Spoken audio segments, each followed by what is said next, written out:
A thing that has lived 1,000 years does not die loudly. It dies the way a long night ends, all at once, and then the impossible fact of morning. A thing that has lived 1,000 years does not die loudly. There was one blinding instant, where the steel blue swallowed the amber whole, where every soul on the wall was lit blue-white and could not look away, and then the light went out of the crown, and the oldest terror in the world simply stopped being alive. The first Harrow, the ashen crown, the thing no living hand had ever killed, fell. It went over backward, away from the wall it had come to break, and struck the blight it was born from, and did not move again. 1,000 years ended in the time it takes a mountain to fall. I've got him. Pull him in, pull. Get the fool off the dead god. Silence. The whole wall, the whole exhausted, mismatched host of wall brats and refugees and royal soldiers, stood and stared at the dead thing in the ash and could not make the fact of it fit inside them. It was dead. The thing that could not be killed was dead, and they had done it, and the morning was, impossibly, still coming. Victory does not feel the way the songs promise. It feels like being suddenly, unbearably tired, and looking around for the faces that should be there to see it, and finding some of them gone. It's dead. We killed a god.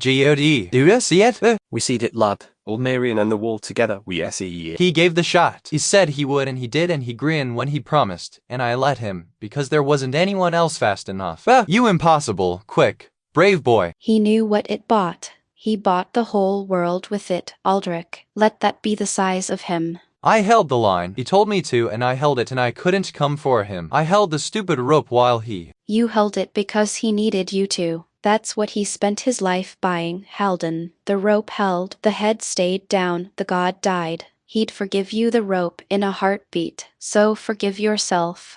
My plan needed a hand fast enough for that spot. I drew it knowing whose hand. I did the arithmetic, and the arithmetic was him. I'll carry that number the rest of my life. You carry it with me, then. I gave the order your numbers wrote. We carry it together, and we say his name, and we don't let it have been for... You bury the fast ones the same as the slow ones, in the same ground, with the same words, and you say their names loudest of all. Dorn, who filled the first gap. Wren, who filled the last. Because a wall is only ever the sum of the names it refuses to forget. They read every name as the sun came up. It took a long time. That was the point. The oldest gap and the last one. The man who taught us somebody has to stand in it, and the boy who was always fast enough to. This wall remembers them, or it isn't a wall. And then the sun came up, gold and clean, over a wall that had held, that would never fall the same way again, because the thing that made it fall was dead in the ash, and the people who held it knew now, forever, what they were. I came to hang you, Viscount. I stayed to bury my men beside yours. Whatever writ the crown gives me after this, my knees already decided. The wall found a knight. I'll kneel to that. To kneel to a man who has told you plainly he does not want you to is the highest thing a free people can do, because it is the one kind of kneeling that cannot be commanded, only earned. They knelt to him, his own, and his former enemies, and the towns the crown had erased. And Aldric stood in the middle of it, exhausted and grieving and lit gold, and understood that he had lost the argument he had been winning all season. Step up, all of you, up. I don't want a crown, I never did, and a wall doesn't need a king. It needs people who run toward the horn. So don't kneel to me, stand up beside me. The wall's yours, it was always yours. I just held it till you remembered. They'll get up, brother, but they're going to kneel first, whether you like it or not. Let them. It's the only way they know how to say thank you to somebody who finally saw them. Word of a slain god and a kneeling army moves through a kingdom faster than any horse. The court that fled came back, not to reclaim, this time, but to kneel, because a crown is a story about who gets to be safe, and Aldric had spent a whole season rewriting it, and now even the highborn had to read the new version aloud. Pride, once it finally breaks all the way. They knelt last and hardest. A season ago they'd have hanged you. Now they're queuing to touch their foreheads to your mud. You know that's more dangerous than the god, don't you? A crown that fears you and needs you both. I know, the god was the honest enemy. These are the other kind. But that's a war for the spring, General. Today we let them kneel, and we bury our dead. The count's cell is empty, slipped out in the confusion of the fall.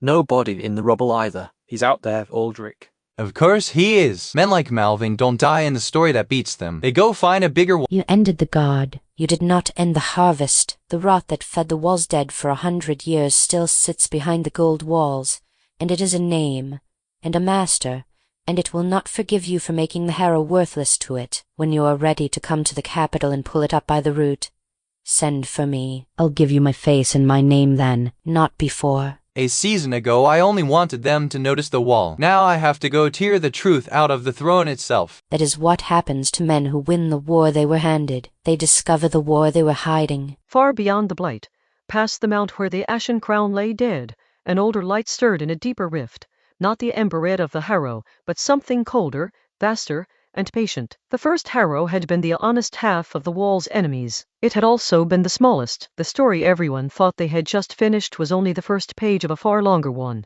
and no one on the wall yet knew they had just walked into it. The season did not end with a coronation. It ended with a wall rebuilt higher, a camp become a town, 2 banners flying over the same gate, and a great many recruits learning the one lesson the whole of it had ever been about. When the horn sounds, which way do you run? A crown is given to some men, or rarer few are given a wall, and choose it, and hold it, and become the one thing a frightened world cannot do without and cannot ever quite forgive. The first harrow was dead. The kingdom knelt. A friend lay in the ground and an enemy in the wind, and beyond the blight a colder light was waking, and a crownless knight with a chipped, glowing blade banked his fires, sharpened his edge, and turned to face the far longer war, because the horn, he had learned, never really stops sounding. Ironveil, Season 1. The Low Knight. He would not wear a crown. He was only ever the wall. End of Season 1. The wall holds. Rebuild it higher. Train everyone. Say the names of our dead every dawn. The god's gone, but the horn never really stops. There's rot in the east and something worse waking in the west, and this wall's still the thing standing between all of it and everyone we love. So we hold it. We always hold it. That's the whole of who we are. Spoken like the mighty knight they all just knelt to. No, spoken like the wall brat who never left. That's the only thing I ever wanted to be.